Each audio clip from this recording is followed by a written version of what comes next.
Podemos empezar entonces. Sí, Muchas gracias.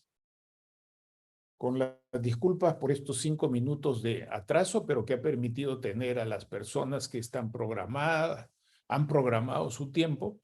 Les damos una cordial bienvenida a esta actividad académica de interés público que gira en torno no solamente a un diagnóstico, sino al propósito de construir propuestas eh, que tengan un fundamento en la ciencia y que tengan una viabilidad práctica, ojalá con un carácter de sostenibilidad. Esta actividad se intitula El petróleo en Loreto 1970-2022. Balance, resistencia, perspectiva. Iniciamos esto con un agradecimiento a Desco en la persona de Molvina Ceballos por el soporte y la contribución y el respaldo que significa la trayectoria y la producción de Desco a esta actividad. Creo que esto es muy importante señalarlo. Más allá de lo técnico o antes de lo técnico está el soporte de conocimiento científico que tiene el equipo y la gente de Desco, y a mí particularmente me da un placer muy grande reencontrarme con ellos después de muchísimos años, cuando seguramente la gente joven de Desco de hoy estaría en la primaria. También debemos agradecer al programa Pro y Contra en la persona de Jaime Vázquez y a la Cámara de Comercio Indígena en la persona de Shuar Vázquez. Y por supuesto agradecer esta iniciativa y este esfuerzo de Roger Grandes Ríos y el equipo con quien trabaja. Permítanme hacer una pequeña presentación, no voy a hablar de mí, si quieren después conversamos, sino de las personas que van a intervenir. Roger Fernando Grandes Ríos es economista, ha sido decano del Colegio de Economistas de Loreto, que es mi tierra también, y presidente fundador del Instituto de Desarrollo Socioeconómico Prospectiva Amazónica. Él viene trabajando en ensayos sobre la realidad amazónica. Todos los días tiene una contribución que leemos con atención y tiene programado presentar en los próximos meses los trabajos sobre descentralización fiscal, experiencia desde Loreto, propuesta de política pública para el desarrollo territorial, el desarrollo desde adentro y desde el interior. Entre los panelistas contamos con el ingeniero José Mansen Bellina, a quien me da gusto saludar, ingeniero industrial y con una maestría con mención cum laude, si no me equivoco, en solución de conflictos de la Universidad San Martín de Porras.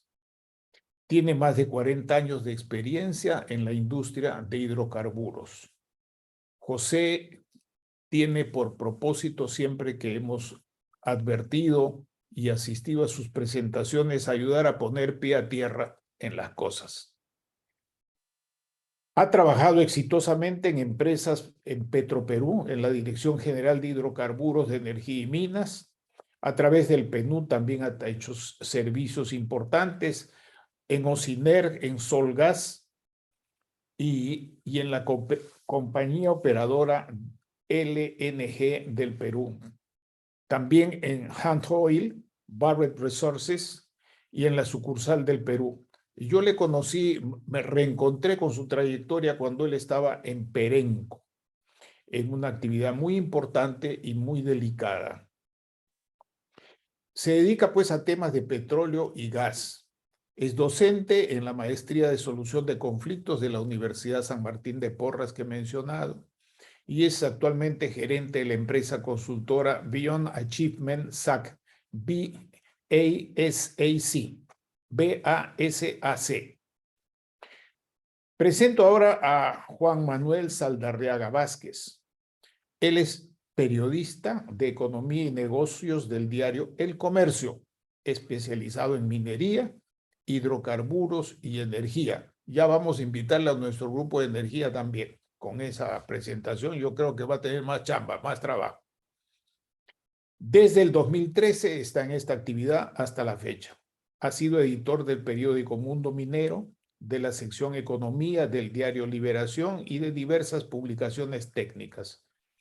Es periodista libre, redactor libre para Caretas, América Economía, Minerandina y otras revistas de difusión masiva y orientadas a los sectores extractivos.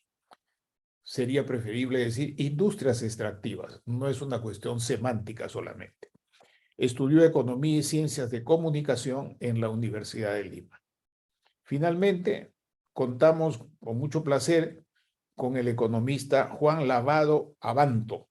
Ha sido decano del Colegio de Economistas de Loreto, otro paisano con una importante responsabilidad que felicitamos y admiramos. Es profesor principal de la Facultad de Economía de la Universidad Nacional de la Amazonía Peruana. Ha sido presidente del directorio de la Caja Municipal de Ahorro y Crédito Maynas. Dicho sea de paso, las cajas de ahorro empiezan a sacar tarjetas de crédito ahora y he visto un aviso de una de ellas. Y director del Instituto Superior Tecnológico Emilio Romero. Dicho esto, recuerdo que Roger tiene un máximo de 40 minutos para su presentación y luego van a intervenir sucesivamente Pepe Mansen, Juan Lavado y finalmente Juan Manuel Saldarriaga. Damos entonces inicio y a la administración de la reunión le ruego ponga en pantalla a Roger Grandes. Muchas gracias.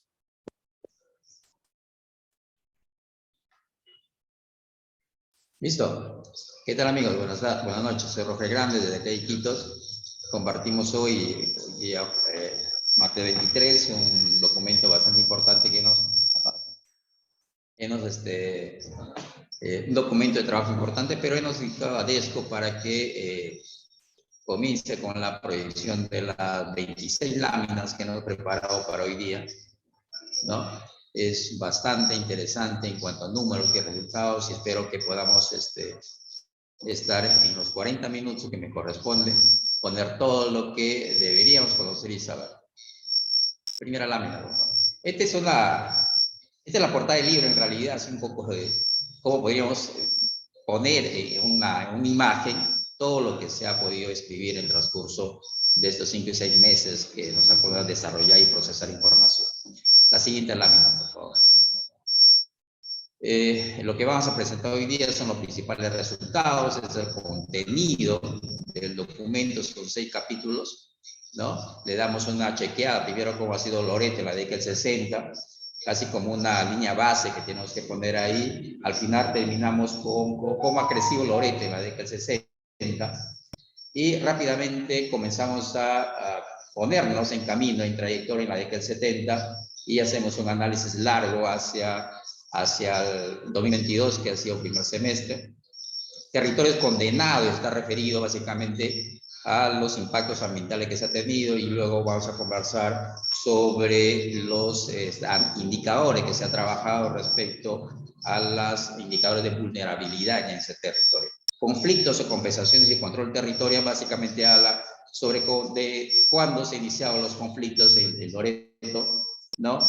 Cómo ha sido sus compensaciones, se hace un análisis respecto a ese tema y finalmente miramos a los contextos del lote 192 y el lote 95 con respecto a los fondos de desarrollo. Y finalmente hacemos una narrativa de un análisis de coyuntura que se me ha escribido desde Perspectiva Amazónica desde el 2019 hasta la fecha. La siguiente lámina. Una primera lámina que vamos, la siguiente lámina por favor. Estos son los principales resultados y miramos cómo se ha desempeñado la actividad petrolera desde el 73, que ha sido el primer lote de producción. Miramos cómo se ha comenzado a desarrollar, fíjese, estamos mirando cómo es que la actividad petrolera comenzó a desarrollar básicamente a finales del 78, 79, 80, 81, y esto ha comenzado a tener mucha más aceleración cuando se ha iniciado la operatividad de los oleoductos peruanos, ¿no? El año de marzo del año 77, el 73 se descubre que se comienza ya con la producción de petróleo con la Oxy, y desde ahí, desde el 81, hemos comenzado a tener una caída como en tobogán desde el año 82 hasta la fecha. Al mismo tiempo estaba mirando cómo ha sido el comportamiento del valor de la cotización de WTI desde el año 73 hasta la fecha, y luego vamos a hacer una relación cómo es que el canon petrolero finalmente ha sido por impacto por precio o por volumen de producción. Siguiente. La siguiente lámina. Ese también, por favor. Anterior hay una lámina. Anterior hay una lámina, ¿sí? Ocurre de que finalmente hay una relación muy fuerte entre volumen de producción. Cuando tú ves la actividad petrolera comenzar a caer al mismo tiempo, el PBI de la región Loreto también ha caído en ese mismo porcentaje. Miramos cómo es que la evolución de la actividad petrolera también tiene una influencia muy fuerte en la actividad económica. En los años que ha comenzado a caer la actividad petrolera, el PBI de la región Loreto ha bajado casi 51%. Y eso implica pérdida de productividad y también pérdida de competitividad. Y lo que miramos ahora respecto al tema de la producción, de cómo estamos en cuanto a nivel de pobreza, ingreso, eso implica definitivamente que hay una conexión muy fuerte entre la actividad petrolera y la actividad económica en Loreto. La siguiente. Hicimos aparte de la relación que hay entre la actividad petrolera y la actividad económica, miramos de que esta pérdida de producción, ¿no? El producto de varios factores que le estamos comentando en el libro, es de que hemos tenido una producción acumulada, ¿no? Entre el año 86, que ha comenzado en disminución de la producción, porque también nos encontramos en la época del 86, el 85-90, un proceso muy inflacionario y recesivo en la primera gobierno de APRA, y la producción ha comenzado a disminuir progresivamente de ahí, ¿no? La pérdida de producción que hemos calculado desde el 86, que hemos tenido un año base, hasta el primer semestre de 2022, es que hemos perdido 37 millones de barriles de producción producto de esta simbiosis de elementos que han servido para que finalmente la actividad petrolera comience a disminuir. En términos de económico, para transferencia de canon y sobrecanon petrolero, hemos hecho cálculo primero de 10% y luego de 15% el valor de producción. Al final salimos que más o menos 201 millones de dólares que se ha perdido por concepto de transferencia y asignación de canon y sobrecanon petrolero a partir del año 86 a la fecha. Siguiente, por favor.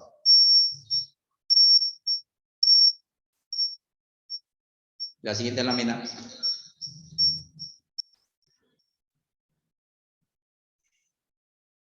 Esta lámina, por ejemplo, hemos hecho una revisión de la data, porque finalmente el año 86, la capacidad instalada del oleoducto norperuano, que tenía un rango, una lateralidad de 70.000 barriles diarios frente a los 2.000, que era lo máximo.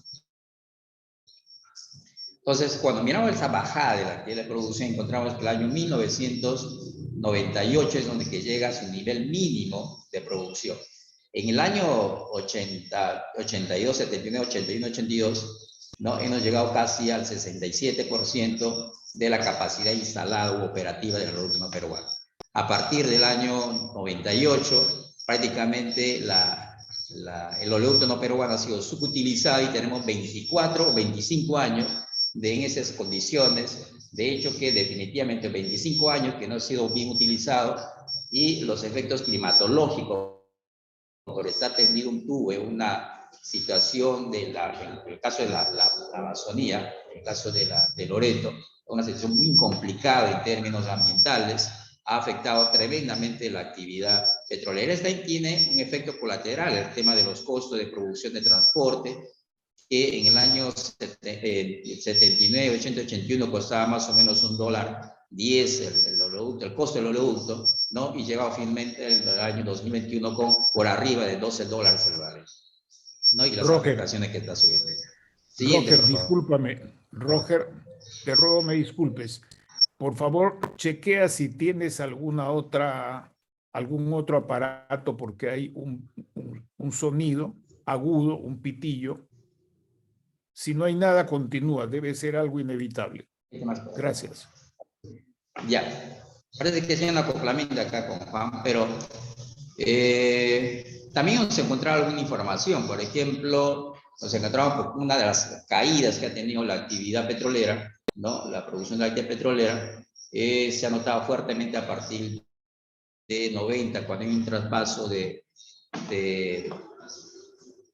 Plus Petrol, ¿no? Plus Petrol compra el lote 192 y el lote 8, 1AB, el lote 8, a la Oxy, pero Oxy ha hecho mucho trabajo de exploración en ese tiempo, y sobre esas exploraciones que hizo, sobre esa inversión, sobre exploración, finalmente Plus Petrol se encamina, no hace, o hace muy poca inversión, pero hemos encontrado en un trabajo que hicimos hace bastante tiempo, porque finalmente Plus Petrol Norte, con esa sigla PPN, jugaba en bolsa, y hemos podido captar y bajar una información acerca de sus estados financieros. Entre el 2005 y el 2007, Plus Petrol Norte ha tenido utilidades netas de 416 millones de soles solamente en esos 3 años, ¿no? Después del 2007, Plus Petrol Norte ha salido de jugar en bolsa, no pertenece al CONACEF en ese tiempo, ¿no? Y solamente quedó huella de ese monto. O sea, lo que queremos decir es que finalmente tenía una muy buena utilidad,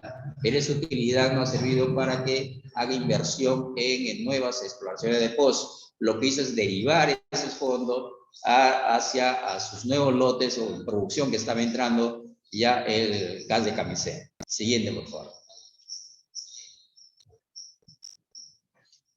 Esta es la renta petrolera. Hemos valorado la renta petrolera. Había 2 metodologías ahí. Uno era promediando el precio entre el año 73 hasta el 2022, y el otro hacer un seguimiento año por año, ¿no? El año 73 hasta el año 2022 con evolución constante de los precios del WTI. Llegamos a acumular entre el año 73 hasta el año 2022 un monto de renta petrolera de 32.000 millones de dólares. O sea, desde Loreto ha salido 32.000 millones de dólares, ¿no? Por concepto de actividad de producción o la renta petrolera, que no nos llamaba en ese tiempo. 32.000 millones de dólares, que más o menos el 30% se ha ido al Estado, ¿no? Un poco más también para el Estado, porque pagaba impuesto a la renta, porque el 192 y el lote 8 pagaban regalías, en casi el 30% era su regalías más el impuesto a la renta contratada con el Estado. El resto se iba finalmente a la propia empresa, y de la regalía salía finalmente el canon y sobrecanon petrolero. Siguiente, por favor.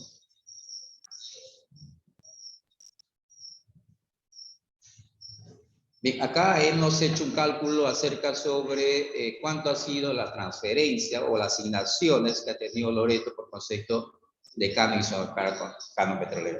Si bien es cierto, el año 76 se crea el canon petrolero, sin embargo, no ha sido transferido a Loreto ni en el 77 ni en el 78, ¿no? Recién a raíz de un evento o varios eventos sociales que hubo, protestas sociales que hubo en Iquitos en particular acerca de por qué no se transfería ese dinero del canon petrolero, es que el 79 se registra el primer transferencia desde Petroperú hacia Loreto. Sin embargo, hemos encontrado evidencias en las memorias anuales de Petroperú de que sí había derivado, en todo caso sí había provisionado en sus cuentas, en su balance, hemos encontrado de que había montos provisionados en el canon del canon petrolero, ¿no? El año 1977 y 1978.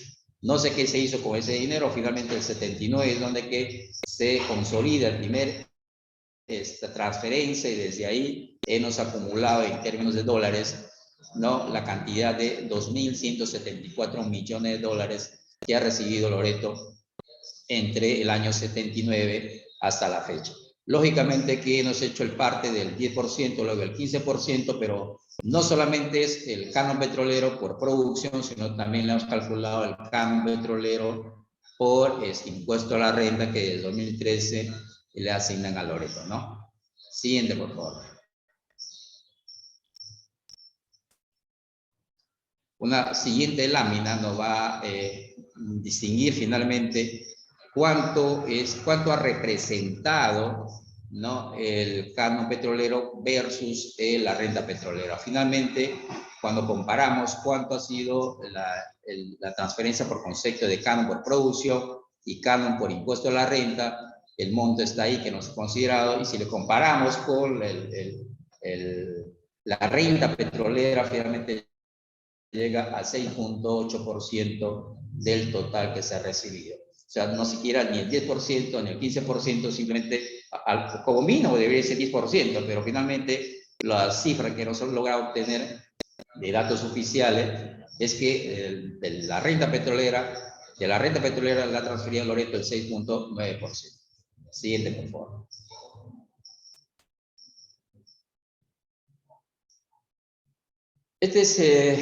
Nos ha causado una sorpresa, mira el tema de regalía, porque las empresas petroleras no pagan canon sobre canon petrolero, lo que paga es el Estado. La empresa solamente paga dos veces. Uno es impuesto a la renta, y la segunda vez que paga es a través de las regalías contratadas.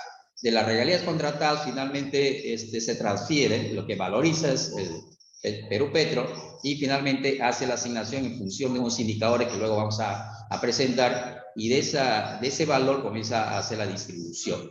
Encontramos de que el rendimiento que ha tenido las regalías con respecto al canon petrolero, nos damos una sorpresa finalmente que a partir del 2018 el canon petrolero ha sido mucho mayor que las regalías pagadas por las empresas petroleras.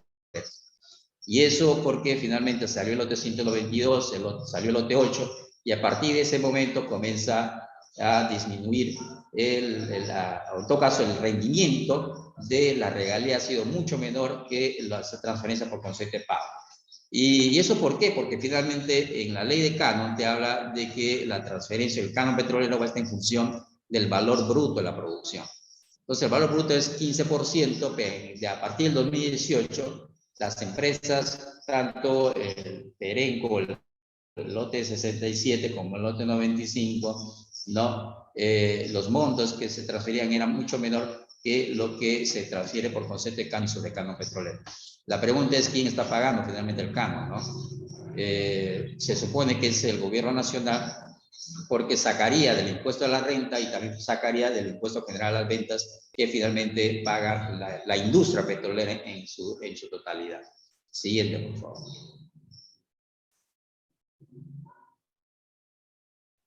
Ahora, miramos el tema de distribución y destino de canon y encontramos una situación que nos ha preocupado y eso ha servido también desde que el 2010, el 2011, cuando era decano el Colegio de Economistas, nos planteaba una nueva redistribución del canon, ¿no? Fíjese cómo está distribuido el canon. Hay canon por producción y otro es por impuesto a la renta, ¿no? Pero el criterio de distribución es que nos preocupa en realidad, porque es increíble cómo es que Iquitos, la ciudad de Iquitos, solamente la ciudad de Iquitos, no estamos hablando de San Juan y Belén, el distrito de Iquitos recibe 14 veces más dinero por concepto de canon que el distrito de Andoas, ¿no? Y si tú sumas solamente Iquitos y sumas toda la provincia de la Tene Marañón, ¿no? Iquitos supera en términos de asignación que todos los distritos de la provincia de la Tene Marañón. ¿Y por qué? Porque realmente el criterio de utilización para la transferencia a los gobiernos locales se basa básicamente en términos de población. La densidad de población en el caso de Iquitos es mucho mayor que los demás, y tenemos el 70% de ese criterio que corresponde al tema de población. Luego, el otro tema es el caso del distrito productor, en todo caso de la capital de provincia, que también es 15%. Entonces, ese criterio de distribución hace finalmente que los distritos productores reciben una ínfima parte, ¿no?, con respecto a los distritos de mayor densidad poblacional, no solamente Iquitos, estaba hablando también de Belén, de San Juan, de Punchán, el mismo Requena, y también, por ejemplo, el de Yurimaguas, ¿no? Entonces, ese criterio, más criterio de distribución, que finalmente hemos hecho una propuesta que ya en el libro se está poniéndose, y que desde 2010 nosotros del Colegio de Economistas hemos comenzado a plantear un nuevo criterio de distribución del canon sobre canon petrolero, ¿no? También esa propuesta la llevó, si no me equivoco, hace un año, le estaba promocionando Petrotal, para que finalmente esa nueva redistribución del canon se haga posible. Siguiente lámina, por favor. Esta siguiente lámina que vamos a mirar, ¿no? Es una asignación del año 94-2002, le he resumido, ¿no? Y miramos cuánto ha recibido por concepto de canon el gobierno regional de Loreto. En los gobiernos locales se hizo la distribución. Esa distribución no se ha tocado a partir de 1985, ¿no? Con la ley 24300. Y esos son los montos finalmente que se ha transferido entre el 94 hasta el 2022, hasta mes de junio del 2022, son 4.739 millones de soles, ¿no? Y la pregunta de acá es cómo es que finalmente se utilizaron ese recurso, cómo y cuánto se ha utilizado. Nosotros hacemos una descripción de cada uno de ellos, tanto el gobierno regional, los gobiernos locales, en el trabajo hacemos una revisión, cómo se ha gastado la universidad, también el IAC, ¿no? Los núcleos ejecutores también tienen participación en esto, pero lo importante es que en los últimos, el gobierno Loreto, por ejemplo, ha tenido 3 momentos en términos de descentralización fiscal. Uno ha sido el año 76, a pesar que ya en el año 76 y muchos años atrás, Piura y Tumbes tenía ya producción petrolera, sin embargo no se transfería recursos por concepto de cambio, ¿no? Loreto ha sido el primero de ellos, luego sufre una segunda descentralización fiscal el año 1984 con la ley 24300, porque a entender del legislador en ese tiempo era por qué necesariamente el desarrollo integral de Loreto, que está inscrito en la ley de creación del canon, tenía que verlo una corporación de desarrollo.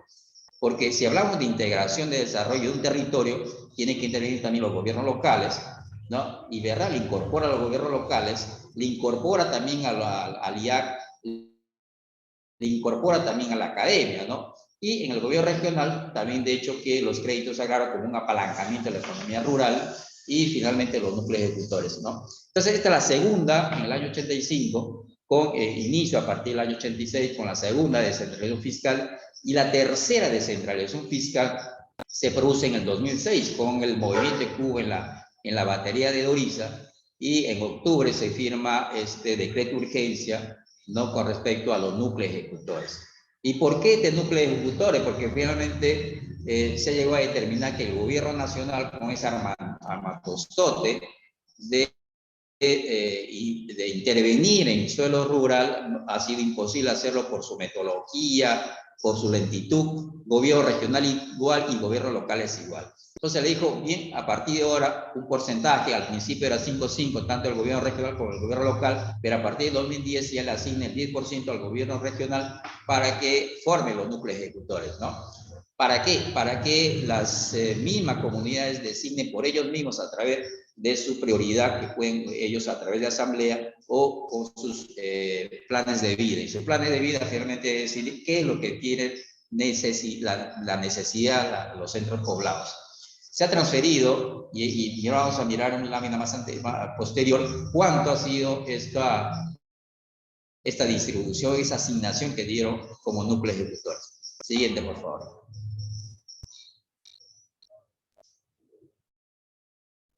Esta es una representación. El documento es importante porque tiene un contenido de comunicación muy fluida, porque la idea de trabajar en este documento largo, que me ha costado casi como 6 meses de trabajo, es para que todos finalmente lo entiendan, ¿no? Hay mucha infografía, muchos gráficos, ¿no? Tratando de enseñar qué significa canon y sobre canon, pero es muy interesante su contenido. Esta gráfica nos señala dos cosas, que ha sido un fracaso total el tema del canon petrolero respecto al tema de desarrollo, ¿no? Primero de que la idea es que finalmente el desarrollo integral de Loreto tenía que intervenir todo, ¿no? La universidad, el IAC, el gobierno regional, los gobiernos locales y finalmente los ejecutores, impulsados por el gobierno regional y los créditos agrarios igual, ¿no?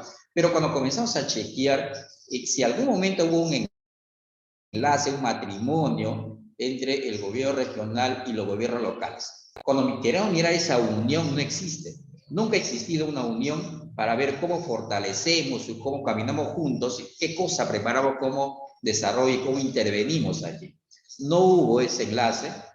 Cuando chequeamos a la universidad, que ha recibido más de 200 millones de soles, encontramos que solamente el 2% ha hecho investigación, porque la función de la universidad y de la academia es justamente plantear al gobierno regional y local propuesta de cuál podría ser el lineamiento de política y cuál debería ser la orientación de política como objetivos prioritarios. No hubo ningún documento de investigación de propuesta que salió desde la academia.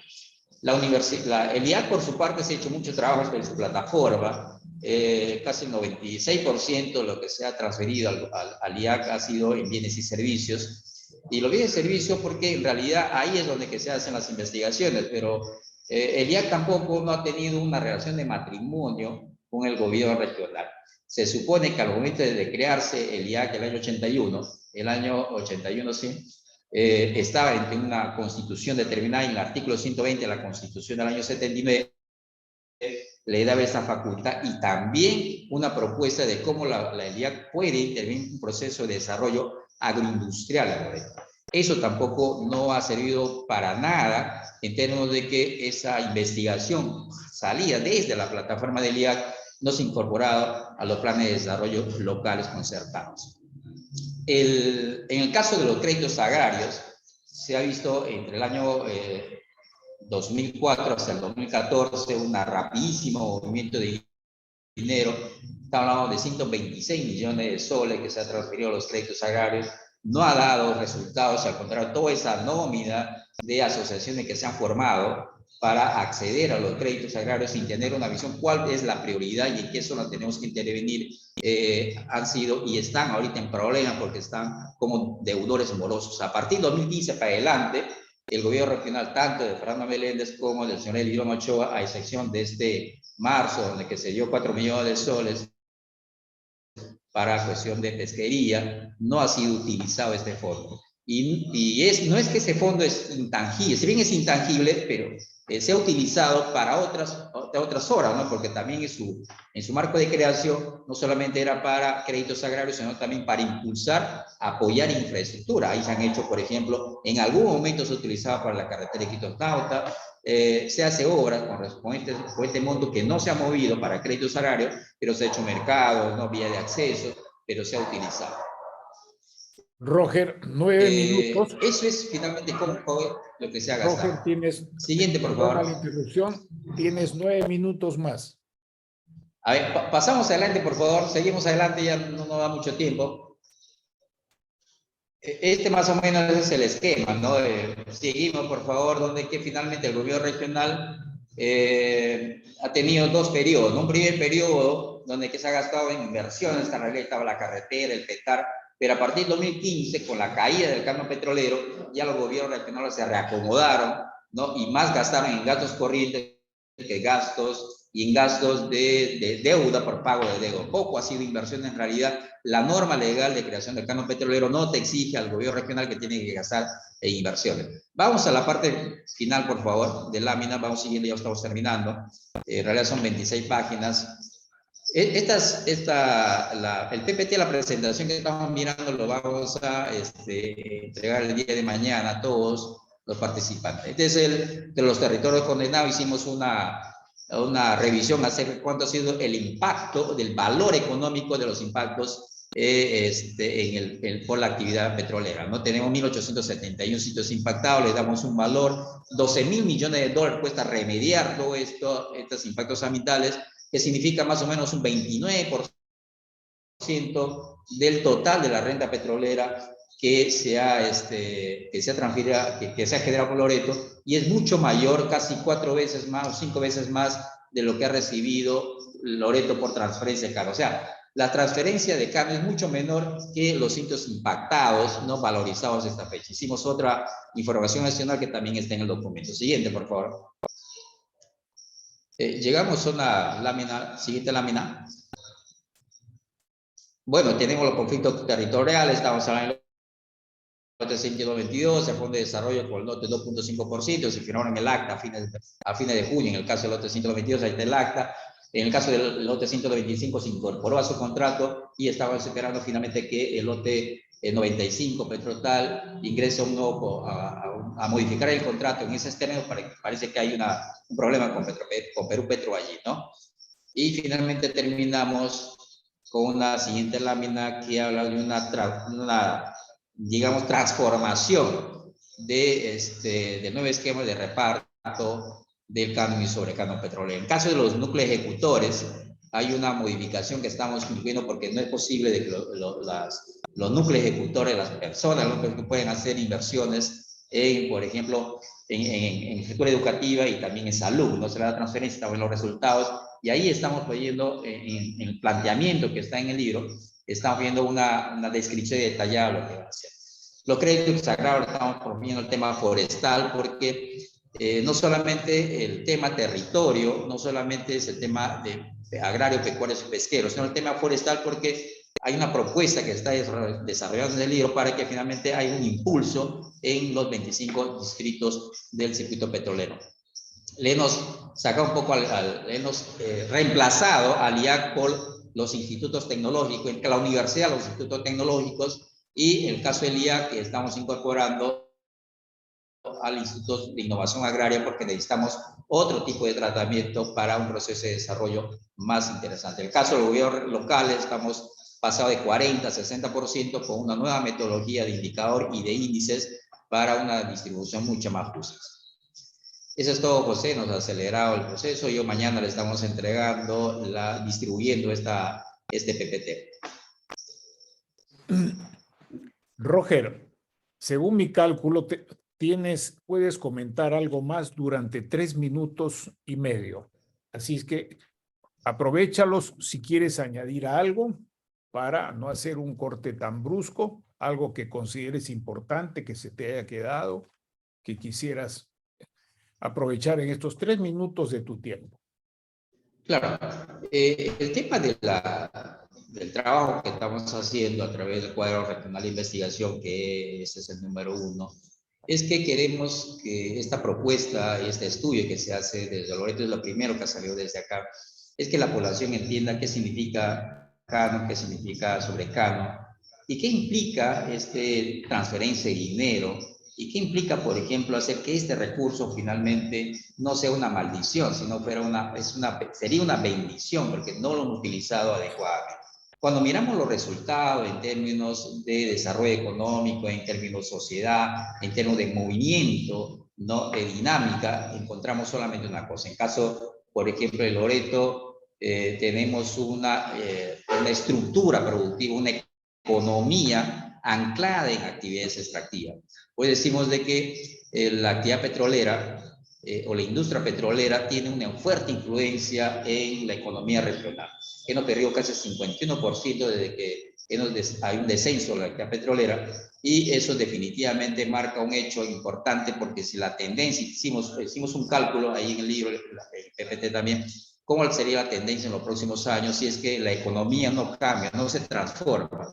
En algún momento vamos a tener que reflexionar otra vez y vamos a ver qué tipo de industria necesitamos y cómo es que hay una correlación entre este componente de transferencia de dinero con respecto a un proceso de desarrollo mucho más integrador, mucho más humano, pensando siempre en comunidades y hacer que las voces de los dirigentes, que si bien es cierto es fuerte y hay mucha resistencia, sin embargo en los últimos años hemos corroborado de que esas voces que vienen desde el interior, desde sus dirigentes, no necesariamente representa la autenticidad de sus necesidades.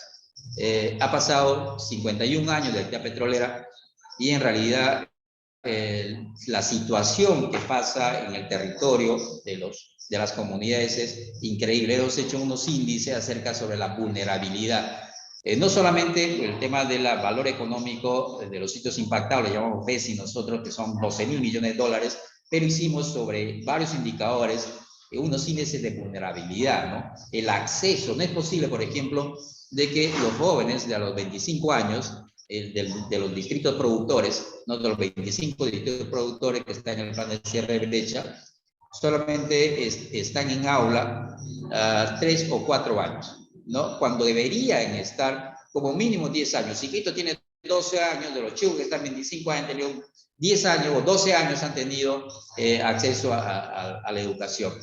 En el caso de la actividad petrolera, los distritos y las poblaciones jóvenes solamente llegaba como 3 a 4 años. Entonces, mire esa brecha enorme que tenemos, el Estado no ha llegado, el Estado ha sido muy débil en cuanto a enfrentar estos desafíos. Yo sé que Loreto, y siempre Loreto, no solamente de ayer, sino también de hoy, de futuro, es un desafío constante.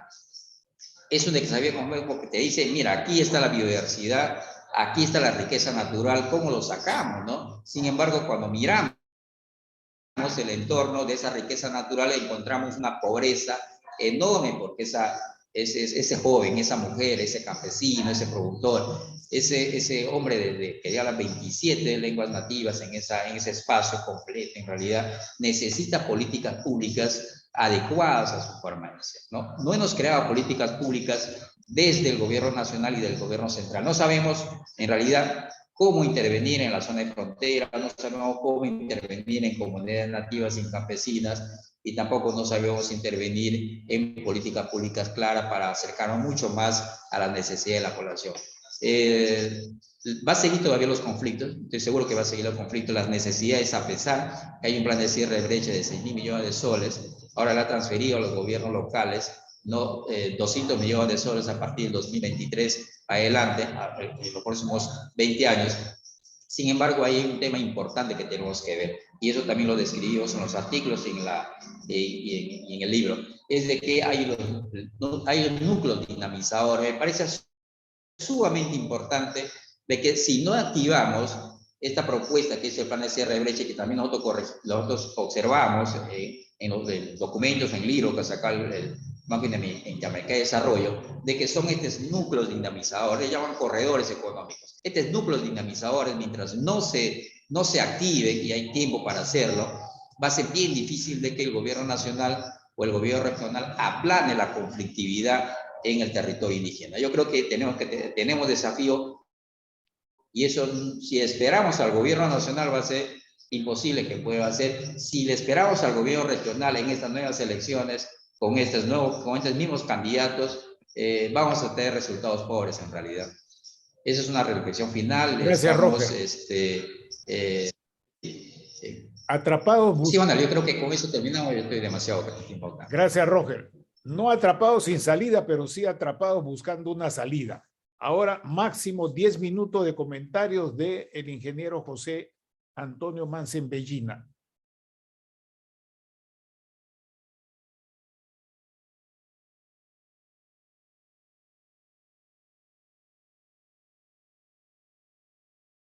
Conecta el audio, por favor. Aprieta tu audio. Está sin audio. Ahora sí. Recién. Sí. Muy buenas noches. Muchas gracias por la invitación. Es interesante lo que hemos escuchado de Roger, que nos une en estos temas interesantes de Loreto hace varios años. Y realmente quisiera solamente referirme a cómo empezó este tema del petróleo en la selva. El petróleo en la selva comienza en los años 70, cuando el Estado peruano, a través de Petroperú, entrega el lote 1AB a Occidental Petroleum Company, y el lote 8 lo toma Petroperú. Y comienza la exploración. Viene el primer descubrimiento de Petroperú, de petróleo, luego viene el dióxido y comienza la producción en la selva.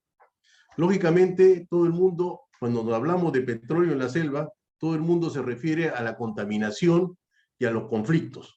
Entonces, cuando hablamos de contaminación, dicen, ¿qué pasó? ¿Por qué tuvimos contaminación? No debimos haber tenido contaminación en el lote si teníamos Talara trabajando desde 1863, que se hizo el primer pozo y se produjo petróleo. ¿Por qué Talara no tenía contaminación y por qué la selva comenzó a tener contaminación? Entonces viene por un tema netamente técnico, que la exploración, la producción de petróleo en la costa norte es la producción es de forma natural, impulsado por el gas en solución, mientras que en la selva norte es por impulso del agua natural. Por eso es que vemos que tenemos agua, la que impulsa la salida del petróleo y no gas, mientras que en el norte la cantidad de agua natural que se puede extraer varía entre 1 a 5%, en la selva comenzamos con 1% y terminamos con 97% de producción de agua por cada barril de petróleo.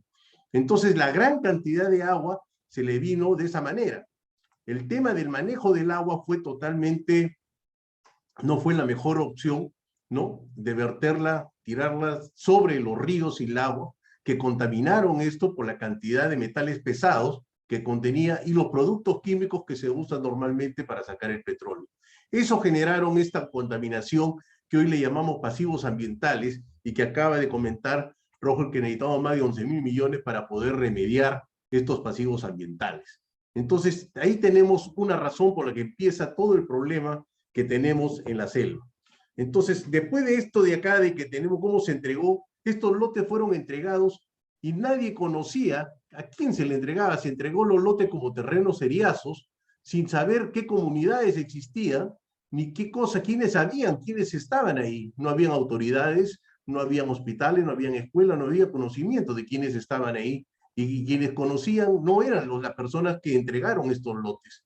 Entonces se entregó los lotes de una manera abierta a las empresas para que comiencen a explotar sin necesidad de saber quiénes eran. Recién en el año 1979 se hizo el primer censo de comunidades indígenas en la selva peruana, después de muchos años que ya estaban las empresas petroleras trabajando en esa zona.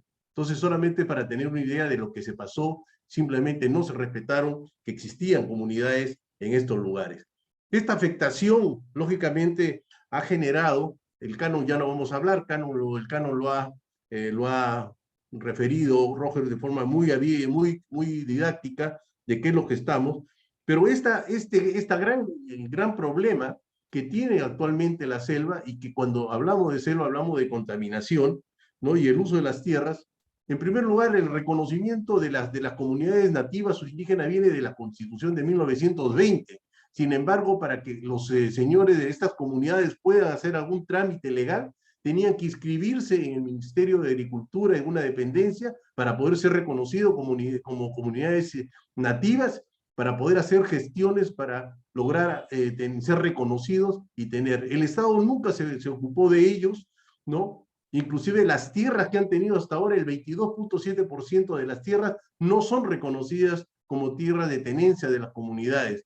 Y esto es en el último censo del 2017. Entonces, si tenemos en cuenta, ni siquiera las comunidades han sido reconocidas, a pesar de que legalmente eran reconocidas desde 1920.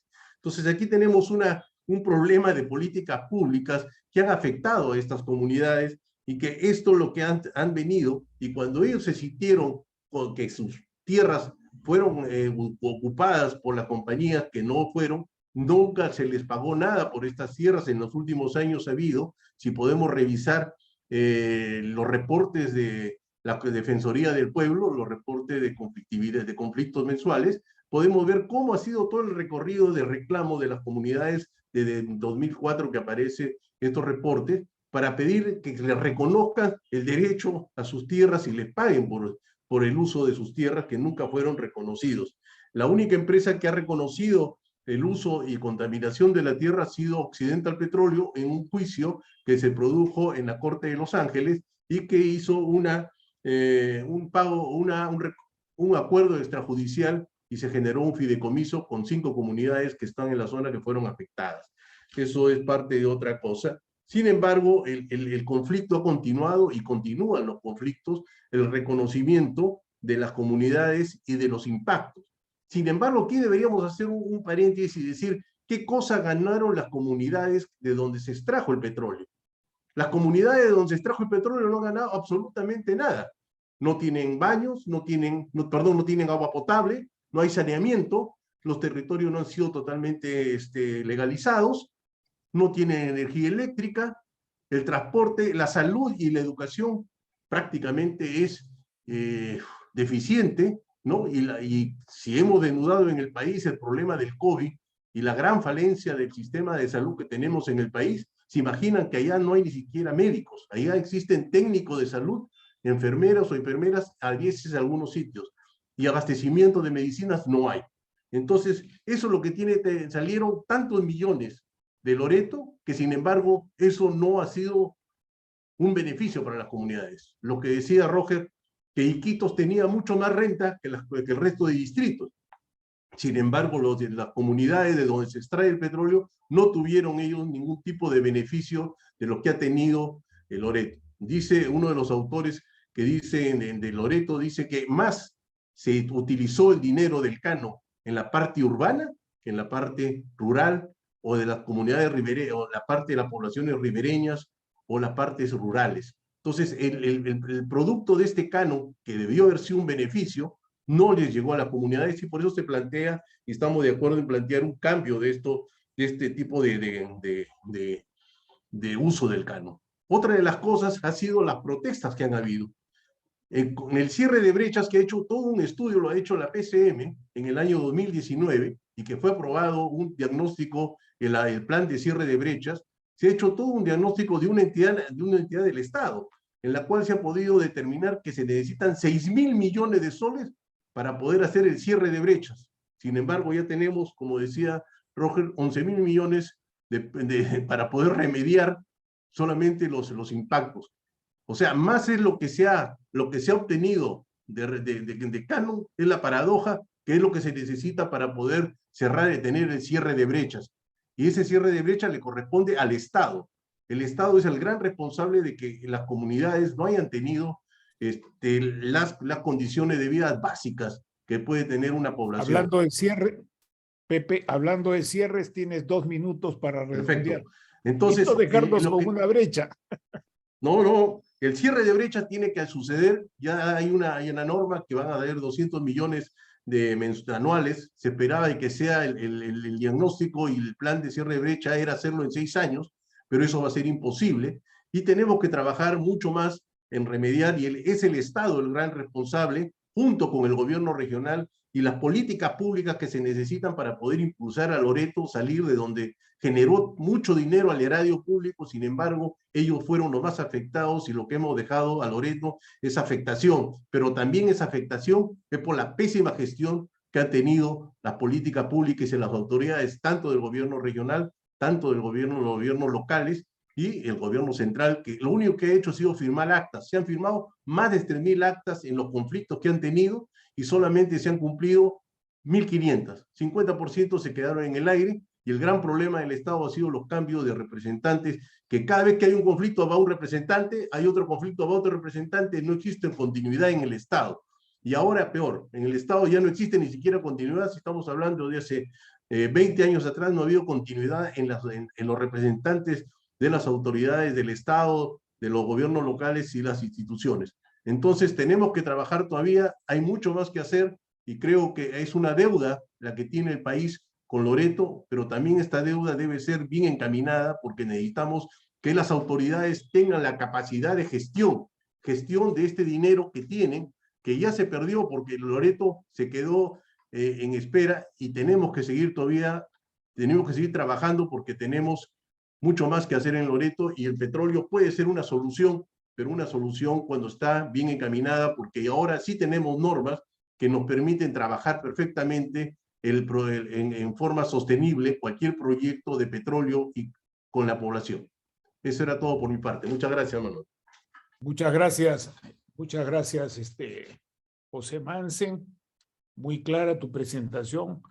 Has incidido nuevamente en algunos puntos y has presentado otros flancos, otros aspectos que valoramos, que creo que todos estamos tomando nota de ellos. Ahora permítanme ofrecerle la palabra al economista Juan Lavado. Tienes la palabra, Juan. Gracias.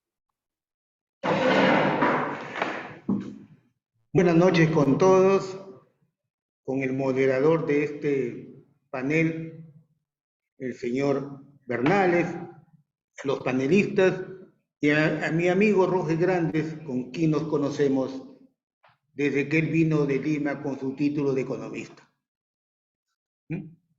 La actividad petrolera es hasta ahora la actividad más importante de la economía regional. Desde 1972, cuando yo estaba en la universidad, en Trujillo, se hablaba de que habían encontrado petróleo. Tuve la suerte de venir a Iquitos en 1976. y dedicarme a la actividad privada. Durante los 44 años que tengo acá en Iquitos me dedicaba a la actividad privada y a la docencia universitaria. Sin embargo, siempre he estado preocupado por los problemas económicos y sociales de la región. Y especialmente, ¿qué se ha hecho con la plata del canon petrolero? Si realmente recibió en 1980 la Corporación Departamental de Desarrollo de Loreto, Cordelor, los recursos del canon, hasta ahora han pasado 42 años que yo le titulo 42 años de canon, 42 años de pobreza. Y digo así porque realmente Loreto está en una pobreza seria, porque la gente de Loreto no consigue trabajo. Y siendo la actividad petrolera la más importante, cuando yo llegué a Iquitos se estaba construyendo el oleoducto. ¿Y quién no construyó el oleoducto? Techín, argentino, y William Setco, norteamericana. Y habían las empresas que prestaron servicios a la construcción del oleoducto, ¿no? Los hoteles estaban llenos, y no eran muchos los hoteles, estaban llenos acá en Iquitos, ¿no? Y todos dedicados a la actividad de construcción del oleoducto, porque ya estaba Oxy trabajando. Pero Oxy ha perforado la mayor cantidad de pozos. Y según las estadísticas, Oxy también ha exportado directamente ha exportado entre 1978 y 1985. Y todo el resto se ha quedado acá en el Perú.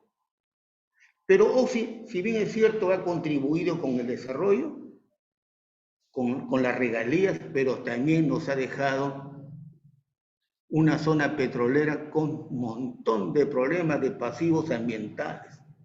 Yo he visto chatas llenas de chatarra, de maquinaria, porque una maquinaria pesada como un tractor de oruga puede durar 10 años bien trabajado y después se vuelve chatarra. Y en esos campos donde el barro y la lluvia, ¿no?, estaba lleno de pasivos ambientales. Y además, también generaba el problema que cuando sale el petróleo con agua, esa agua que es 8 veces más salada que el agua del mar, afectan todas las quebradas, los peces, la flora y la fauna. ¿Y qué ha pasado? Que recién durante el gobierno de don Fujimori se comienzan a dar las normas y leyes de derecho ambiental. Y entonces para los nuevos que quieren perforar, le dicen, haga usted su estudio de impacto ambiental. Pero lo anterior, lo que nos han dejado destrozado, ¿no?, esto también es importante. Pero como economista puedo decir que lo más importante es que el dinero llegue al pueblo. Y cuando decimos que Iquitos se ha llevado la mitad, es porque entre Iquitos y los distritos aledaños hay casi el 50% de la población de Loreto. Es decir, el otro 50% está distribuido en todas las provincias y distritos de Iquitos, que son como de Loreto, que son como 52. Y hay distritos que les llega a 30.000, 50.000 soles. Yo pienso que hay una mala distribución del canon y mal uso del canon. El primer gobierno de Belaúnde asumió el manejo del canon petrolero. Se contrató a la empresa Villasol para que construya la carretera Napo-Putumayo. Se gastaron $20 millones y lo único que ha pasado es que la maleza ha vuelto a cubrir todo eso. Los recursos del canon petrolero sirvieron para la construcción de la carretera Iquitos. Una carretera que en un tramo, en 2 tramos están mal, y no hay mantenimiento del gobierno regional. Y en los gobiernos regionales anteriores ha habido poco mantenimiento. Yo he hecho un estudio para ver si con este asunto de la pandemia, yo quería saber que en estos últimos 20 años, 22 años de gobierno regional, ¿qué se ha hecho con la plata del canon? Lo único que se ha hecho con la plata del canon es construir una posta médica en Bellavista, Nanay. Y cuando Loreto, siempre tenemos problemas, tenemos enfermedades endémicas, pero ¿qué se ha hecho con la plata? Se han dado más de 100 millones de soles en créditos agrarios no recuperables. 100 millones. Y los gobiernos anteriores también han dado préstamos para compra de ganado, como lo ha hecho este gobierno regional. Entonces, yo siempre me pongo a pensar, los loretanos no sabemos manejar nuestro dinero. Y usted mira las campañas políticas que hay cada vez que hay elecciones. Me gustaría invitarles para que vean la cantidad de dinero que se están gastando en las campañas políticas. ¿Qué tanto interés hay? De este gobierno regional actual, hay 7 funcionarios que están postulando para alcaldes. 6 para alcaldes y 1 para gobernador. Quiere decir que la política es un buen negocio. Y el pueblo de Loreto, que le falta escuelas, que le falta colegios. ¿Qué hace el pueblo de Loreto? ¿Qué ha pasado con el ganado vacuno? El primer día que vine acá a Iquitos, a la semana me fui a Genaro Herrera. Y los suizos manejaban bien el ganado, el proyecto Genaro Herrera. Después apareció Guayabamba, la universidad trajo sus ganados, ¿no? Pasó el proyecto Sorgo Búfalo, se construyeron 2 hilos como si estuviéramos en la costa. 2 hilos para almacenar sorgo. Y nunca se metió ni siquiera 1 tonelada de sorgo en esos 2 hilos. Se importaron ganado vacuno de Italia, de Brasil. Y si le preguntáramos dónde está el ganado, el gobierno regional no sabe dónde está el ganado, igualmente con la universidad. Entonces, yo creo que este es un problema de personas. Un problema de personas que personas que no sabemos manejar la cosa pública y solamente lo manejamos por intereses. ¿Qué dice el Contralor? Que somos una de las regiones más corruptas del Perú. Y que somos también, a nivel de educación, estamos en el último lugar en comprensión, lectura, razonamiento matemático. Último lugar en educación. Y no quiero señalar otros primeros lugares porque se van a sentir incómodos. Por eso pienso que habría que hacer una nueva propuesta del canon. Por ejemplo, yo siempre he dicho a los congresistas, miren, en los municipios les dicen 20% para gastos corrientes y 80% para gastos de inversión. Está definido. Quiere decir que con ese 20% no puede llenar el municipio de empleados. Pero en el gobierno regional nos dicen así. Y es por eso que cada vez que entra un nuevo gobernador, se llevan 1000 trabajadores. Yo he estado ahí. Y yo sé. Y esos 1000 trabajadores pagan diezmo. Y entonces, ¿en qué quedamos?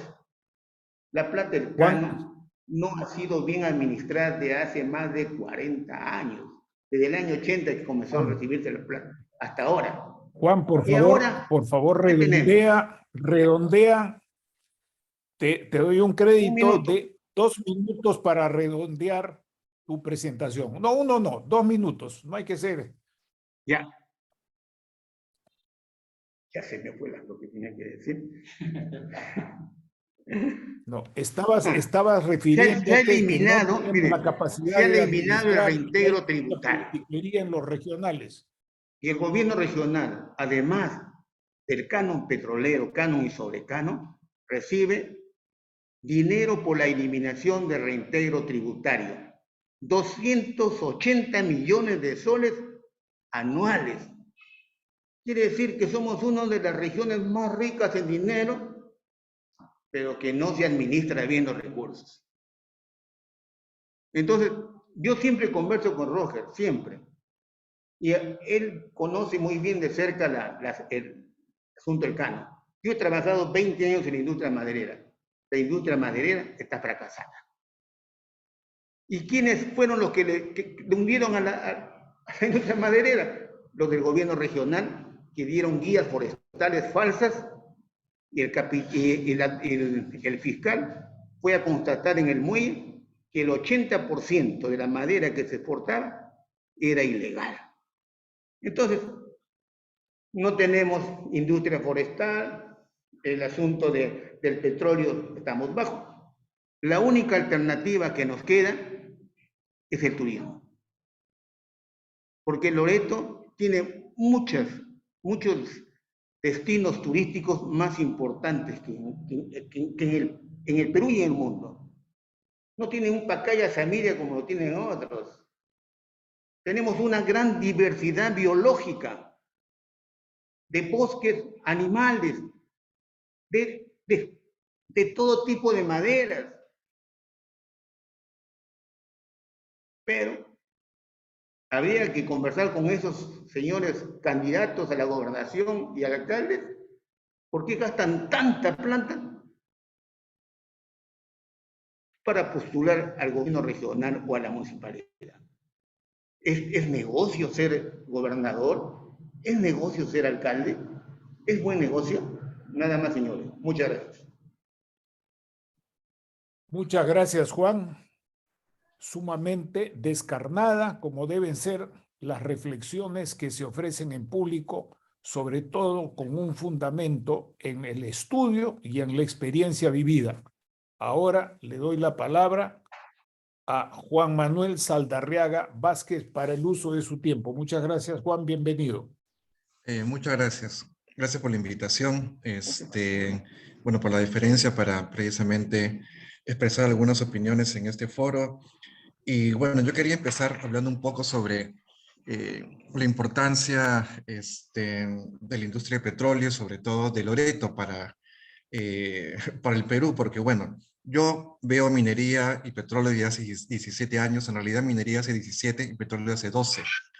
Y recuerdo muy bien que una de mis primeras experiencias en el Diario del Comercio, viendo precisamente temas de petróleo, me llevó a una pequeña, no discusión, pero sí una polémica con uno de mis editores que venía precisamente del Ministerio de Economía y Finanzas y de varias entidades bancarias, pero sobre todo el Ministerio de Economía y Finanzas, donde tienen una óptica diferente sobre lo que es el petróleo. Precisamente había ocurrido un derrame, me parece, en el oleoducto, un corte en el año 2015 o 2016. Yo precisamente propuse hacer un informe sobre los derrames en el oleoducto y cómo esto impactaba en la industria petrolera. Y digamos, su reflexión o crítica fue, ¿por qué eso es importante? ¿Por qué es importante el petróleo? Me decía, si Perú importa combustibles, puede seguir importando. ¿Cuál es la ventaja de que el Perú tenga producción petrolera?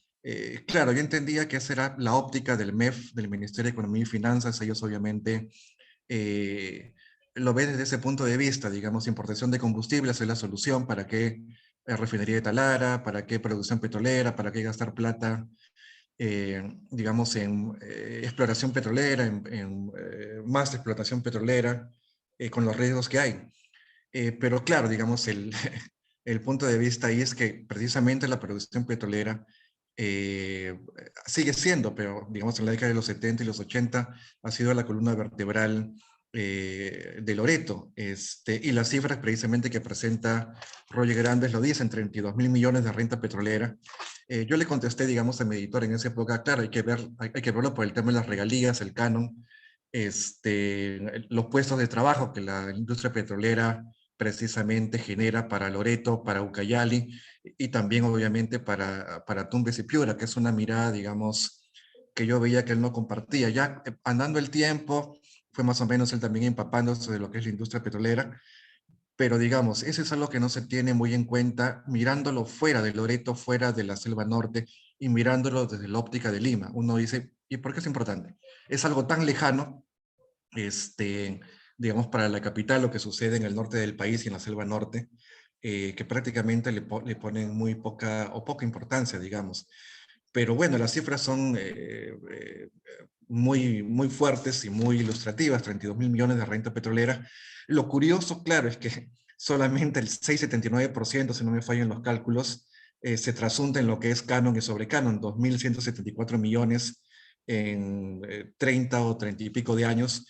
No recuerdo muy bien cuál es el porcentaje que esto mismo ocurre en el sector minero, pero entiendo que es mucho más. Y lo que todavía es más paradójico es la diferencia precisamente entre lo que recibe Loreto de canon y lo que hay que remediar. Claro, son 2.174 millones por canon y sobre canon y 12.000 millones por remediación de pasivos ambientales. Eso mismo hace ver, digamos, cómo es que Loreto no se está beneficiando precisamente con el canon, que sí beneficia a otras regiones, por ejemplo, Apurímac. Yo entiendo que en Apurímac el Ministerio de Economía y Finanzas hizo un trabajo bien fino, porque previendo lo que iba a pasar, previendo, digamos, el ejemplo de Cajamarca. Cajamarca, a pesar de todo lo que ha sido Yanacocha para Cajamarca, no ha dejado fue un motor de dinamización de la economía mientras estuvo en marcha, pero no generó ni cubrió las expectativas que a las finales debió haber generado en la población, lo cual digamos, manifiesta en muchos indicadores, por ejemplo, el tema de electrificación rural. La electrificación rural en Cajamarca es una de las más bajas del país, entiendo que junto con el Loreto vendría a serlo como Ucayali. Pero bueno, en Apurímac no quisieron repetir el mismo error y desde antes que las Bambas iniciara producción ya estaban estableciendo o hilando un esquema para que Apurímac se viera beneficiado con antelación, antes que tuviera canon. Me parece que recién este año va a tener canon, pero ya desde antes ya tenían regalías. Obviamente los indicadores de Apurímac se han disparado. Ha pasado lo mismo que ha pasado, por lo que estoy viendo en el libro de Arroyos Grandes, en los 70, en los primeros años de explotación petrolera, con la puesta en marcha del oleoducto. Tengo la cifra acá, el PBI de Loreto se disparó hasta 69% en el año 78, 16,4% en promedio en la década de los 70. Bueno, en Apurímac ha pasado algo similar o incluso más grande. El PBI se ha disparado grandemente, las poblaciones se han visto beneficiadas, y lo curioso y lo paradójico es que a pesar de eso hay problemas en las Bambas. A pesar de todos los cuidados que el Estado tuvo, que el MEF tuvo, que la empresa tuvo, muy claro, hubo cambio de empresa, se fueron los suizos, llegaron los chinos, ahí hubo algunos temas técnicos que han ocasionado todos estos problemas, pero en Apurímac, antes del canon, que recién se va a dar, las regalías sí se han estado fluyendo y la población ha tenido mucho dinero, que es lo que no está pasando, digamos, en las poblaciones loretanas. En Apurímac se han tenido mucho dinero. Yo recuerdo muy bien porque cubrí el tema precisamente en los inicios de las Bambas, y a cada familia, precisamente de lo que eres nueva Fuerabamba, y antes era la antigua Fuerabamba, se le dio $1 millón o $2 millones a cada familia. Y es más, cada familia ha comprado el mismo terreno que le vendió las Bambas 2 o 3 veces. El problema es que, claro, ellos tenían mucho dinero, pero nunca se les explicó qué hacer con el dinero. Entonces no es solamente un tema de dar dinero, digamos, de regalar dinero, sino también explicar y enseñar a las poblaciones qué hacer con ese dinero. Bueno, yo veo que el tema del canon es neurálgico porque precisamente ahora he tenido una reunión con ejecutivos de Petroperú y bueno, antes de eso, porque me estoy adelantando un poco a lo que quería decir al final, estaba atento a lo que decía precisamente el ingeniero Mansen con el inicio de la producción en Trompeteros. Precisamente yo conversaba semanas atrás con Víctor Sanz, que fue el primer geólogo, uno de los primeros geólogos que digamos, los que descubrieron Trompeteros en el año en 71. Y él me decía precisamente lo mismo, que en esa época, aparte que era la norma, no había ninguna empresa en el Perú, sea minera, petrolera, estatal o privada, que cuidara el ambiente. No había las normas medioambientales que habían ahora. Y él me contaba precisamente que en esa época, aparte que Petroperú no tenía mucho dinero, recién estaba entrando a la explotación petrolera, no tenían expertise, no tenían mucha tecnología a la mano, si es que el petróleo lo almacenaban en pozos al aire libre. Y bueno, ahí ha venido todo digamos, el tema de la contaminación que hasta ahora se está dando en el lote 8.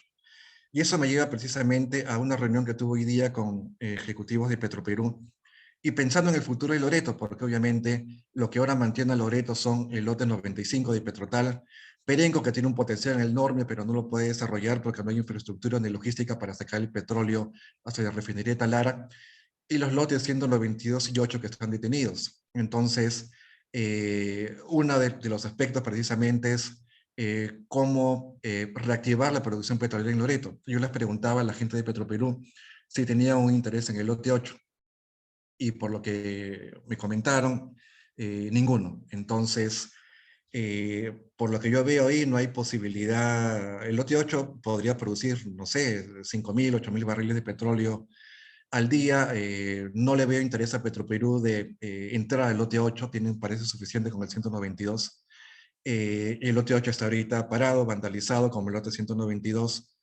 Precisamente el ingeniero Mansi me presentado la vez pasada unas fotos de el robo de infraestructura, de tubos en el lote 8. Y por lo que veo, Pluspetrol parece que ha dejado el lote en el abandono. El liquidador a cargo del lote no sé lo que está haciendo, y prácticamente, bueno, y Perupetro tampoco sé muy bien cómo esté cuidando el lote, entonces es prácticamente un lote condenado donde no hay mucho que hacer. Y queda el lote 192, pero el tema ahí también tiene sus bemoles, porque claro, tampoco le veo a Petroperú con mucho interés en entrar al lote rápido. Tienen ellos todavía pendientes 2 informes, uno legal y uno técnico, que ha encargado la Junta de Accionistas, perdón, el directorio de Petroperú para ver si van o no van con Altamesa, que es el socio con el que ellos han comprometido desde hace 2 años. Y todavía tienen que esperar un informe de la Contraloría que todavía no sale. Entonces ellos todavía tienen que ver ese tema técnico legal, y una vez resuelto, tienen que ver si van o no van con Altamesa, y si van con Altamesa, ahí viene el otro tema, o sea, quién va, porque yo veo que hay un tira y afloja entre Petroperú y Perupetro sobre quién tiene que pagar por los platos rotos, quién va a ser el que va a pagar por digamos, la remediación, por el arranque, sobre todo la remediación. Yo no veo que Petroperú, bueno, no sé, imagino que eso lo debe decidir la Junta de Accionistas de Petroperú, pero eso es solamente una parte del problema, todavía hay que reactivar el lote. Y yo veía muchos comentarios o ideas en el sentido de que una idea que podría ser muy rápida y efectiva para empezar a trabajar rápido podría ser evacuar el petróleo del lote 192 por vía fluvial, como lo hace el lote Petrotal en el lote 95, pero hablando con la gente de Petroperú me dicen que no están considerando todavía ese tema, están todavía viendo la forma de seguir trasladando el petróleo por el oleoducto norperuano. Están viendo la forma de cómo hacerlo por ahí. No me parece que sea una solución, porque hace solamente unas semanas ha vuelto a haber, me parece que han habido 6 atentados desde diciembre del 2021 hasta la fecha. Y por las estadísticas que estaba revisando, la última vez que hubo actos vandálicos en el oleoducto norperuano fue en el año 2016, me parece que han sido 15 o 16 cortes en esa época, y desde ahí hasta ahora no ha habido. Nuevamente empiezan, digamos, los actos vandálicos, y bueno, yo entiendo que la idea de Petroperú es no tienen plata, porque obviamente recién están saliendo del tema financiero. Me parece que recién, estamos 23, creo que a fines de este mes o inicios de septiembre, ya están finalmente auditando, recibiendo los estados financieros auditados de Pricewaterhouse, con lo cual ya empiezan a tener líneas de crédito de nuevo, pero la idea de ellos es empezar a reflotar el 192, pero sí se puede empezar antes con el lote de Talara. Entonces, para ellos ahora no es una prioridad empezar a ver o diseñar un nuevo oleoducto norperuano, y también tienen que ver el tema de los conflictos sociales. Y lo bueno del libro de Roger Grandes y las estadísticas que nos ha presentado es precisamente, como yo lo veo, todo se reduce en gran parte al tema del canon petrolero, que ha sido mal distribuido. Digamos, el porcentaje abismal entre la renta petrolera y lo que recibe Loreto por canon es, digamos, llama mucho la atención. Y me parece muy interesante el tema de precisamente de la redistribución del canon petrolero, que también me lo mencionaron, perdón, en Petrotal algunos meses atrás. Y me parece muy bien, o sea, yo siempre lo comparo con el tema minero, porque en el caso de la minería, el gobierno regional... Redondéale, Juan, sí, para redondea terminar la idea, solamente, por favor, para terminar solamente, redondéala. en el caso de minería, el gobierno regional recibe un 25%, no el 52% que reciben en el caso de Loreto. Claro que en el caso minero los distritos reciben un poco más, pero eso no exime al sector minero de tener conflictos sociales, porque los distritos mineros, San Marcos, que es uno de los que más recibe canon en Ayacucho por la producción de antamina, tiene conflictos, pero son pequeños, eso es lo bueno. O sea, ahí Antamina se ha sabido manejar muy bien. Y eso sí da una buena idea de que si el distrito productor recibe más canon, hay menos posibilidades de que hayan problemas sociales. Eso sí es una idea muy interesante. Y sobre todo, a mí me parece muy interesante el tema del 10% para estos núcleos productivos, para créditos, que por lo que estoy entendiendo, coligiendo, vendrían a ser para créditos agrarios, forestales, pesqueros, pero se me ocurre que también sería una buena idea algún tipo de industria, no sé, algo posiblemente relacionado con energías renovables. Últimamente se me acercó a mí una consultora que está desarrollando precisamente tema de energías renovables en Loreto. Me parece que hay un proyecto bien grande para dotarle el 50% de energía solar a Iquitos a partir del año 2025, 2026, no sé, pero digamos, el solo hecho de el Loreto, a pesar de no tener la misma radiación que tiene, por decir, Moquegua, sí tiene mucho potencial como para desarrollar proyectos solares. Solamente con ideas, porque en realidad me parece muy interesante este 10% del canon, utilizarlo en cosas que sean más productivas. Y en suma, a mí me parece que precisamente uno de los talones de Aquiles de la conflictividad social en Loreto es el tema de la mala distribución del canon, que si se resuelve podría ayudar mucho. Eso es lo que quería decir y más bien gracias por la oportunidad. Muchas gracias, Juan. Vamos llegando al final de esta actividad tan importante. Permítanme, con todo respeto, darles algunos tips. Hemos mencionado el PBI. Primer tip, empecemos a trabajar para planificación, evaluaciones estratégicas, programas y proyectos con indicadores de desarrollo humano e indicadores de seguridad humana. Para empezar, porque no es lo mismo trabajar con las categorías clásicas de la economía mercantil, ni siquiera de la economía política. Punto 1. Punto 2.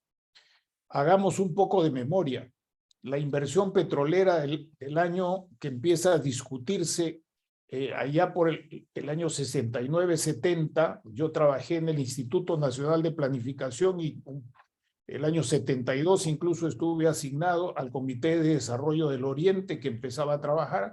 No fue una decisión de proyecto por razón de crecimiento económico en una economía que hasta ese momento era vista como agroextractiva mercantil, sino que había un trasfondo de hipótesis de conflicto con Chile y fue una decisión de orden estratégico que se mantuvo inclusive en la negociación con el Japón para su financiamiento. En tercer lugar, creo que va a ser necesario pensar en cerrar la brecha de evaluación ambiental estratégica. No existe en Loreto ninguna evaluación ambiental estratégica. Y esto es mucho más que, sobre todo ahora que unos dicen con el oleoducto, otros sin el oleoducto, en cualquier caso, no es un asunto que se satisfaga, a mi humilde entender, y lo digo como expresidente del Consejo Nacional del Ambiente, que se satisfaga únicamente con una evaluación ambiental y con los permisos que están establecidos ahí, sino que se requiere una evaluación ambiental estratégica, que es otra cosa, de otro nivel de complejidad. Finalmente, creo que se ha abundado bastante y el mejoramiento de lo que se puede hacer con los recursos disponibles va a depender pues de la clase política y de la ciudadanía. Y aquí no hemos mencionado para nada el hecho de que la corrupción no solamente está en las instituciones, que sí se ha tocado, sino que está también abajo. Y eso se ha visto a lo largo de todos estos años, ha ido creciendo también en las cuencas y en las organizaciones de los ciudadanos de las comunidades nativas de ceja y ceja de selva, de tal manera que lo que tenemos es pues un problema de corrupción muy arraigado que impacta en la representación, en la ciudadanía, en la gobernanza o gobernabilidad, como le quieran dar, y por último, en la eficiencia y efectividad y transparencia de las instituciones. Creo que allí hay un trabajo muy grande por hacer para que no sea nuevamente 50 años más en que mi querido departamento de Loreto, nuestra querida porción del territorio nacional, no de territorios como se habla ahora, sino del territorio de la República, del Estado peruano, no siga pagando, como antaño con Leticia, que pagamos la reincorporación de Tacna, como lo recordaba el general Mercado Jarrín hace muchos años, y con otras partes del terruño amazónico que fueron a parar a manos del Brasil. Tenemos que hacer un esfuerzo muy grande y valoramos por eso los aportes que han hecho Juan Lavado, Juan Saldarriaga, que acaba de terminar, Pepe Mansen y en particular Roger Grandes. Les invitamos a ver con atención la grabación que se va a alcanzar porque hay un material sumamente rico. No quiero ser pesimista en esto, no quiero ser pesimista, pero el asunto no está en solamente tener resistencia a la actividad petrolera, hay que superar la resistencia al no querer reconocer la realidad por distintos actores que nos está golpeando desde hace muchos años en Loreto.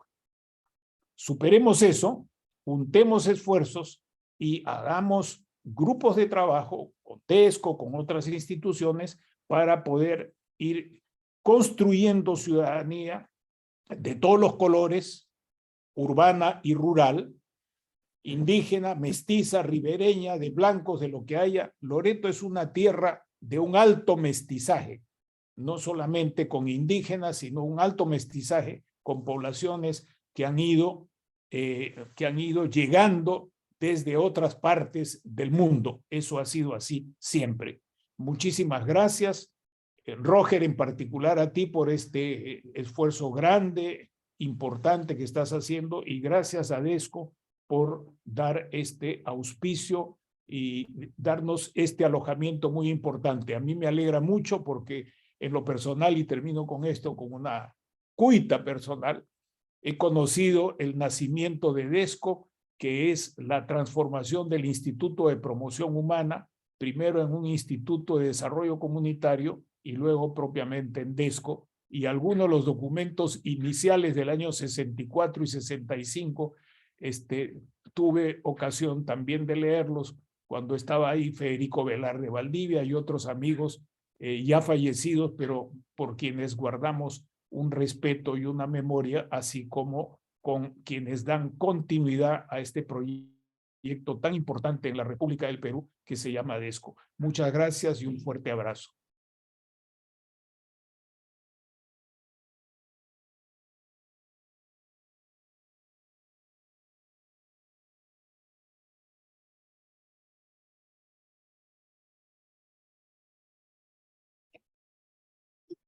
Roger, ¿podrías invitar a los participantes antes de retirarnos a que nos acompañen el día jueves?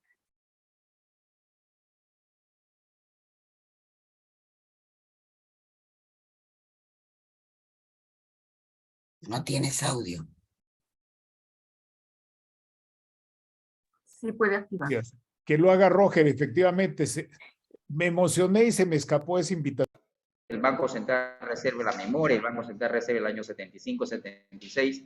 Ahí queda, por ejemplo, la forma como finalmente se ha operado para que puedan financiar el oleoducto norperuano, porque si bien es cierto, el 68 se se hace la toma en Telemayóvar, se nacionaliza el lote petrolero, el pozo petrolero, pero cuando Loreto comienza a su etapa de extracción se encuentra con un serio problema. Primero, de que decían que en el Loreto hay un mar de petróleo, ahí es donde que se diseña los oleoductos no peruanos hasta llegar a un máximo de 200.000 barriles diarios, pero también había el dilema de cómo financiamos el oleoducto. Se encontró un documento donde decía de que el Estado finalmente pagó, el gobierno de Velasco finalmente pagó esto, pero cuando miró balanceó de que si te pago y cuánto me debes, ¿no? Ahí es donde que el Estado dice, bueno, yo, por ponernos un número, yo te debo pagar por el tema de la nacionalización 100 soles, te poniendo números, pero tú me debes 150. Ese canje finalmente nunca salió en la operación del Banco Central de Reserva y así es donde que se llegó a financiar el oleoducto peruano, que no solamente fue un contrato, sino múltiples contratos. Dos, de que el año 85, 88, 89 y para adelante, el Perú ha dejado de ser importador de petróleo, ¿no? O en todo caso exportador de petróleo. A partir del 77, 78 hasta el 88, 89, el Perú era exportador de petróleo. Pero con este desbalance, en todo caso, de este fatídico gobierno, del primer gobierno aprista, es donde que la situación comienza a tergiversarse, los precios relativos comenzaron a crear distorsiones y a partir de entonces ya el Perú ha dejado de ser exportador y dedicado más a ser comprador. De ahí no tenemos cómo poder salir. El otro punto era de que en Loreto, si bien es cierto, tenemos como corre a nivel nacional, una informalidad enorme, ha crecido también tremendamente Loreto. Loreto no es la excepción. Si tú miras los vecinos de San Martín, Ucayali y los demás, tiene más de entre 80 y 90% de la informalidad. Pero cosa curiosa de que la actividad petrolera, la industria petrolera en Loreto es la única industria que genera formalidad en toda su cadena de servicio. Es la única. El resto no da más y genera riqueza y genera rentas, ¿no? Lo otro punto es el tema del planteamiento que hace Petrotal respecto a su fondo de desarrollo, ¿no? El lote 195, si bien es cierto, el 2015 se ha comenzado a negociar, ¿no? Un porcentaje. Nosotros pensábamos originalmente que ese 2.5% era una propuesta de Petrotal, pero sin embargo encontramos una ruta, o en todo caso un antecedente de que en el año 2015 se comenzó a negociar, en agosto del 2015 se comenzó a negociar respecto al aporte o al beneficio que debe tener el lote 192 respecto a las comunidades, ¿no? El planteamiento sale de Petroperú, o de Perú Petro, y le plantea, le dice, te voy a dar 0.75% como fondo social. Las comunidades no lo aceptan y ellos plantean 2.5%. 2.5%, mira, estamos hablando del 2015. Ahí nace el 2.5%. O 2.5% o me das 10 millones de soles anuales con el fondo social. Y finalmente Petroperú acepta solamente 0.75, no un acuerdo colectivo, sino con un grupo de dirigentes, ¿no? Y eso lo pasa a su contrato, es un nuevo contrato. Petrotal ha estado con el lote 95, pero negociando un fondo de desarrollo económico, no un fondo de desarrollo. Él no le llamó un fondo social. Hay un dilema entre un fondo de desarrollo que me parece interesante, la propuesta de Petrotal, entre ellos de que tiene que ser para todos, no para unos. Pero la federación de allí plantea de que si el petróleo está en nuestro suelo, en nuestro territorio, entonces el petróleo es nuestro y ese dinero que nos van a negociar en 2.5% tiene que pasar a la federación para que nosotros decidamos lo que queremos hacer. Y eso es una mala propuesta que tiene la organización indígena, no la Federación Indígena, respecto a una propuesta de Petrotal que me parece sumamente importante en términos de afianzar procesos y avanzar infraestructura, lo que necesita la persona. Pero ahí necesita también otro dato, no solamente es infraestructura, porque queremos plantear de otra manera una propuesta de desarrollo mucho más humana, como dijo Manuel, una propuesta de desarrollo con una misión y con una mirada hacia qué es lo que queremos. Y nosotros hemos apostado mucho en el tema de la juventud. ¿no? Mira, amigos, de que el Loreto, y eso lo hacemos el próximo jueves 25, el próximo jueves 25 van a hacer un debate, ¿no? Un foro de debate acerca sobre el futuro del petróleo de Loreto. ¿Qué hacemos con el petróleo de Loreto? ¿Sabes cuánto de barriles tenemos allá? Tenemos más o menos 180 millones de barriles de petróleo que está listo para sacarse, ¿no? Si le damos un valor, y ahí le vamos a presentar el monto, tenemos 118 mil millones de dólares que está en el subsuelo todavía, ¿no? Sin ingresar el lote de 64, porque definitivamente el lote de 64, que es un lote, es un petróleo sumamente liviano, importante, y si sale ese lote, ese petróleo del subsuelo, le convencemos a la nación One Piece, yo creo que jalaría al lote 67, al lote 39. Esos dos lotes petroleros chiquitos, pero son potentes en términos de producción, pero que no tienen rentabilidad ahora.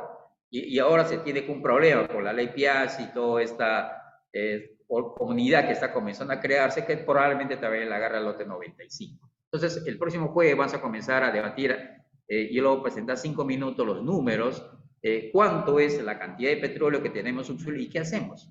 Lo dejamos ahí, lo sacamos y bajo qué condiciones lo sacamos, ¿no? Y ahí tiene que ver mucho lo que es el Estado, cómo interviene el Estado, cómo aplanamos los conflictos y cómo finalmente podemos plantear una propuesta desde los jóvenes, porque yo he puesto mucho en lo que es el cambio generacional. Cómo los jóvenes pueden, indígenas, y ahí le estamos invitando a nuestro amigo Edgar Peas, que es un ecólogo, pero también ha sido expresidente de las comunidades de los estudiantes indígenas, para que nos dé una mirada acerca de cómo podría ser el futuro del petróleo de Loreto. Y yo creo que marcaría una buena importancia, porque si bien es cierto, ningún lote petrolero hacia atrás, el lote 192, el ex 1AB, el lote 8, el lote 67, que son los lotes más antiguos, no han podido de pronto mostrar a la comunidad y a nosotros mismos una sola comunidad que haya salido de su pobreza, que haya salido de su angustia, que haya salido de su penuria de pronto, de encontrar y de darle una mirada que sus aguas están contaminadas, que sus suelos están contaminados y que no pueden de pronto acceder a un bosque, ¿no? Porque tenemos una política forestal que penaliza esto, pero tampoco no podemos tener acceso a los recursos, que es un recurso enorme, pero ahí está pobreza. ¿Cómo intervenimos en esa zona? Yo creo que una de las cosas que tenemos que mirar y tenemos que apoyar es el Fondo de Desarrollo que está planteando Petrotal, pero que hay que darle una nueva dinámica, una nueva mirada, una nueva intervención. No solamente es infraestructura, si bien es cierto, genera un poco de viscosidad o un poco de armonía entre la comunidad que necesita recursos, que necesita infraestructura, que necesita servicios. Sin embargo, también yo creo que tenemos que mirar hacia el futuro. Si no miramos el tema de jóvenes, si no miramos el tema de mujeres, si no tumbamos a la anemia, si no cambiamos el ritmo de la intervención del Estado y no creamos políticas públicas y no enderecemos, no enderezamos la conexión que tiene, el vínculo que tiene las municipalidades locales, rurales con la comunidad. Y ahí se ha roto hace bastante tiempo, porque si bien es cierto, allí hay una necesidad, la municipalidad tampoco no tiene capacidad de poder controlarlo. Y cuando ya las cosas están sumamente complicadas, recién viene la PCM ya tarde como bombero a pagar. Pero tenemos que comenzar a crear, crecer y potenciar no solamente la industria petrolera, sino también todos esos puntos, el gobierno regional, el gobierno locales, las mismas organizaciones, ¿no? Yo creo que también hay un elemento importante y ahí también estamos poniendo énfasis en temas de los núcleos ejecutores, ¿no? Hay más o menos 28 millones de soles que desde el año 1900, desde el 2014 hacia adelante se ha transferido, se ha dado esa responsabilidad para que las mismas poblaciones decidan por ellos mismos qué es su prioridad. Sin embargo, ellos también han distorsionado este elemento, se han puesto a hacer otras cosas que no es su competencia y no han invertido un solo sol, por ejemplo, en el tema de cómo acabar con la desnutrición y la anemia, que es potente allá, ¿no? Yo creo que la mujer tiene mucho que ver en esas circunstancias y sobre todo a los jóvenes, cómo es que planteamos propuestas de desarrollo para generar una nueva riqueza en la zona rural, pero con iniciativas, con apalancamiento, y tiene que ver mucho los créditos agrarios, y también con este 12% de crédito agrario, miramos al tema forestal, porque necesitamos tener acceso al bosque. O sea, una nueva política de intervención Roger, para que finalmente deja algo podamos para el 25, pues. un Loreto mucho más amigable en los próximos Deja algo años. Y ahí para la la próxima propuesta sesión. de que tenemos que sacar a la universidad para incorporar a los institutos tecnológicos. Necesitamos más técnicos y más tecnólogos. No necesitamos economistas, arquitectos, ni otra cosa. Necesitamos más técnicos y tecnólogos porque tenemos que acercar la necesidad técnica hacia la riqueza natural. Tenemos que hacer ese enlace. Dos, decíamos que, si bien es cierto, el IAC ya cumplió su ahora es por parte del Ministerio del Ambiente.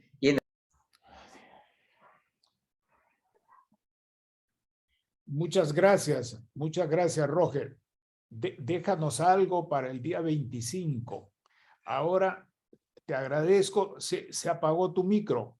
Te agradezco que te quedes ahí para poder continuar el 25 y que ahora enciendan, Molina nos ha pedido, yo también, enciendan todas sus cámaras para poder se fue el audio. Foto final.